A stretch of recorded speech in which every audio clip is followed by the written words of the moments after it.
Hello everyone, welcome to Integrated Medical Biochemistry with Dr. Bijoya.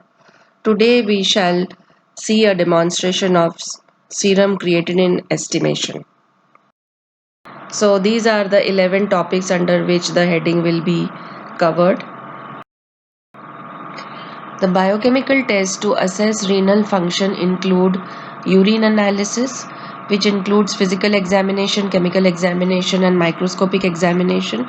The assessment of glomerular function includes renal clearance test, blood analysis of urea creatinine, proteinuria, and hematuria. These are the commonly done tests. There may be more advanced tests like cystatin C. The tests to measure renal plasma flow include para-aminohippurate tests. The tests to assess tubular functions include urinary concentration test, urine dilution test, specific proteinuria or tubular proteinuria, amino acid ureas, phenolphthalein test, that is the PSP test, and in uh, certain cases a renal biopsy may be recommended to confirm the diagnosis and renal disease. Now, why is creatinine a good test to evaluate renal functions? This is the first question that comes to our mind. So, creatinine is actually formed at a constant rate by muscles as a function of muscle mass. It is a weight-based product removed by the plasma from the plasma by glomerular filtration. It is neither secreted nor absorbed by the tubule. So, this is one big advantage. It is only removed by the glomerulus but not secreted or absorbed. Creatinine is entirely excreted by the kidney. The creatinine excretion is not affected by protein metabolism or other external factors. Serum creatinine, therefore, is the best measure of glomerular function of filtration from all the available markers currently. The creatinine is raised only when 50% function of kidney is lost. This is one disadvantage because it is not as sensitive to assess the initial stages of renal damage. Therefore, barring this last point, all the other points make it a very good test to evaluate renal functions. Now let us look at the gross metabolism. So in liver, the amino acids are formed which make creatine rather. This creatine in muscles is converted to phosphocreatine. Phosphocreatine is an energy storage in muscles and it helps in muscle contraction. So phosphocreatine provides with energy instead of ATP for muscle contraction. And during this process, creatine first gets converted to phosphocreatine, and phosphocreatine is finally converted to creatinine, which is a waste product. So the principle by which we estimate creatinine is known as the Jaffe's kinetic method. Uh, it is a kinetic method, which means we don't wait for the reaction to get over, but as soon as we mix the reagents, we start taking the reagent readings. So picric acid in alkaline medium reacts with creatinine to form an orange colored complex with alkaline picrate. The intensity of the color formed is directly proportional to the amount of creatinine present in the sample. So this is the orange colored compound that is formed. Now the alternative method that we use is an enzymatic method, and it is the oxidase peroxidase method, where in the end there is a quinone dye which is formed, and the formation of this colored complex is uh, estimated at 540 nanometers. It is red in color and it is proportional to the creatinine concentration. The previous method was a kinetic method and this is an endpoint method. Now the materials required for Jaffe's kinetic method include creatinine buffer reagent, creatinine picrate reagent, a standard of 2 milligram per dl. We need clean and dry laboratory micropipettes and tips, and we need a semi-auto analyzer and test tubes. So this is the creatinine reagent, that is reagent 1, picric acid reagent. It is a kinetic method as we have already discussed, and this is the reagent 2, which contains the buffer reagent, and this is the kit insert, which all the details of the test are mentioned.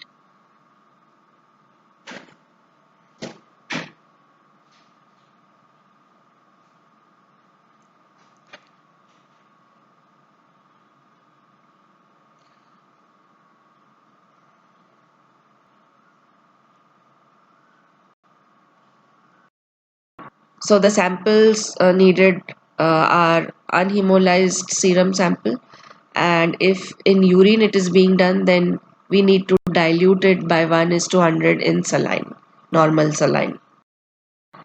Now the preparation of reagent.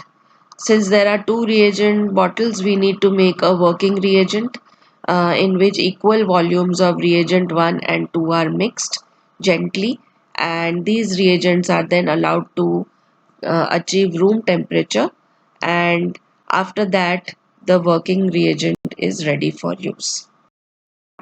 So the system parameters include fixed time, increasing graph will be seen. The wavelength used is 505 nanometers, but it can be anything between 490 to 590 nanometers. Temperature at which the reaction occurs is 37 degrees Celsius, which is provided inside the auto analyzer or semi auto analyzer.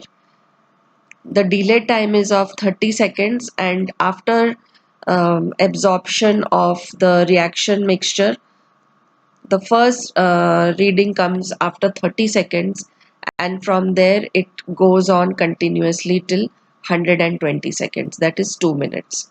So this whole process is of 2 minutes. The reagent volume that is to be taken is 1 ml, sample volume is 50 microliters, and the blank is set by deionized water. The standard concentration is of 2 milligrams per percentage. Now the procedure is to pipette into clean dry test tube labeled standard and test. So we have to just pipette out 1 ml of reagent, working reagent, and 50 microliter of test and standard. These have to be mixed well, and immediately after mixing, uh, the test is absorbed, the reagent is absorbed by the machine, and exactly after 30 seconds the first or the initial absorbance is read, that is A1, and after another 120 seconds, so exactly after 120 seconds the second absorbance is displayed on the monitor, which is known as A2.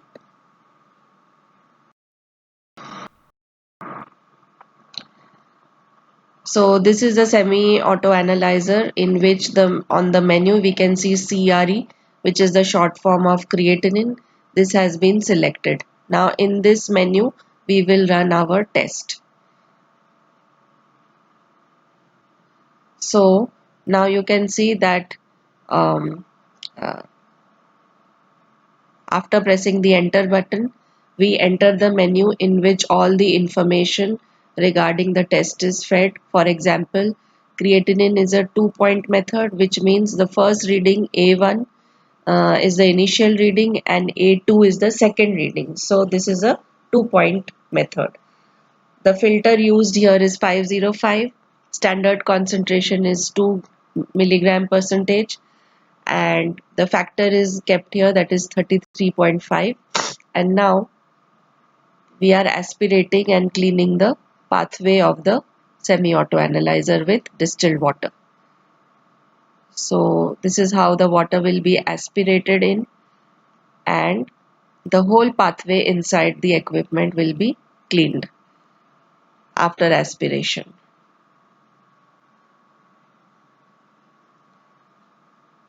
So now the equipment is ready to aspirate the sample.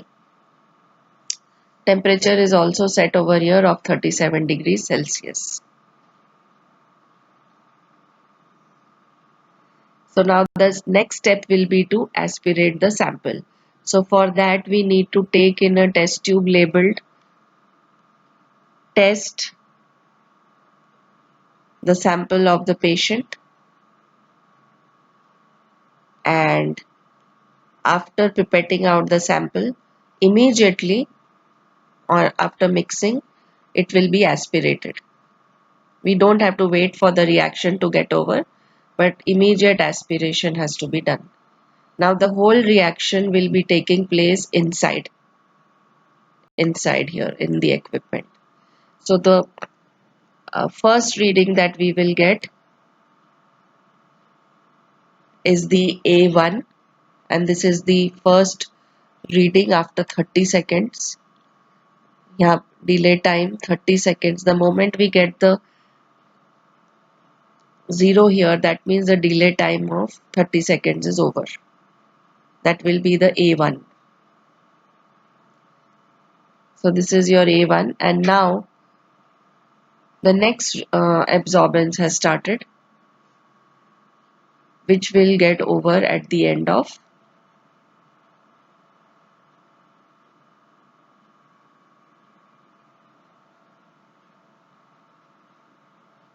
1 minute.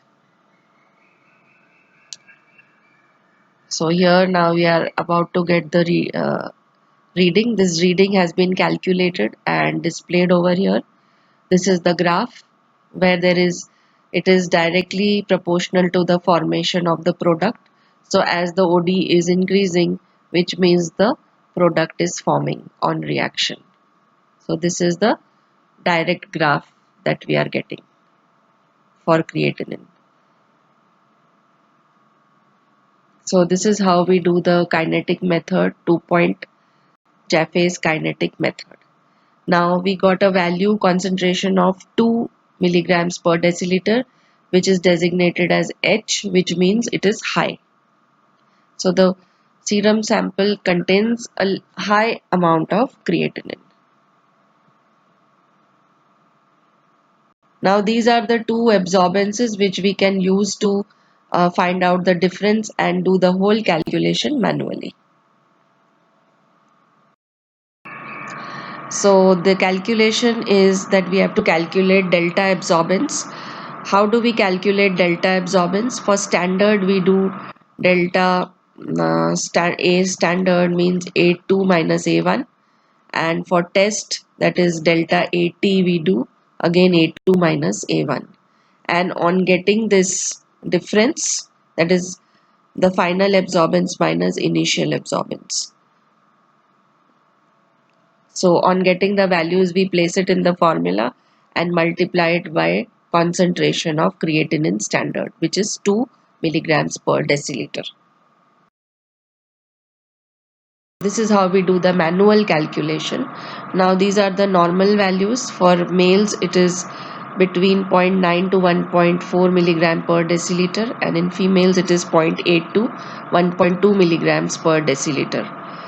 In urine, in males there is 0.4 to 1.8 grams per 24 hours of creatinine is excreted, and in females a little less, that is 0.35 to 1.6 gram per 24 hour is excreted. So this is the reference range for creatinine. Now based on this we can do the interpretation.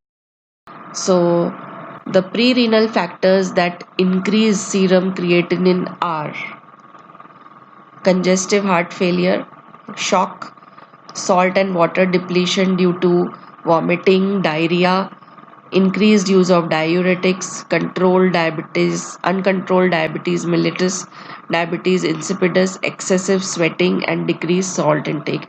These are the pre-renal factors that increase serum creatinine values. Now the renal factors that increase serum creatinine are damage to glomerulus, damage to the tubules, damage to interstitial tissue, and damage to the blood vessels. The post-renal factors that increase serum creatinine are benign prostatic hyperplasia, neoplasia compressing the ureter, calculi obstructing the ureter, congenital abnormalities obstructing or compressing the ureter.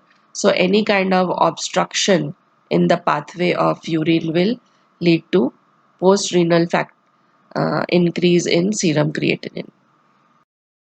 Now, decreased creatinine levels are seen in old age, decreased muscle mass, pregnancy, especially in the first and second trimester, advanced and severe liver disease, inadequate dietary intake of. Now, increased creatinine level is seen in various other chronic diseases includes myasthenia gravis, poliomyelitis, muscular dystrophy, dehydration due to loss of body fluids. In pregnancy, there may be increased creatinine level due to eclampsia and preeclampsia, in gigantism and acromegaly, and injury to muscles, that is rhabdomyolysis. So these are some drugs that cause increased level of creatinine. These include gentamicin, cimetidine, heavy metal chemotherapy, example cisplatin, nephrotoxic drugs like cephalosporin, ascorbic acid can increase creatinine levels, and the critical value is more than equal to 4 milligrams per deciliter of creatinine, which suggests severe renal disease. And if any patient has such a value, it has to be reported immediately to the consultant, so that the required treatment can be started with immediately. So please like, share, and subscribe to my channel and click on the bell icon. Thank you. Have a good day.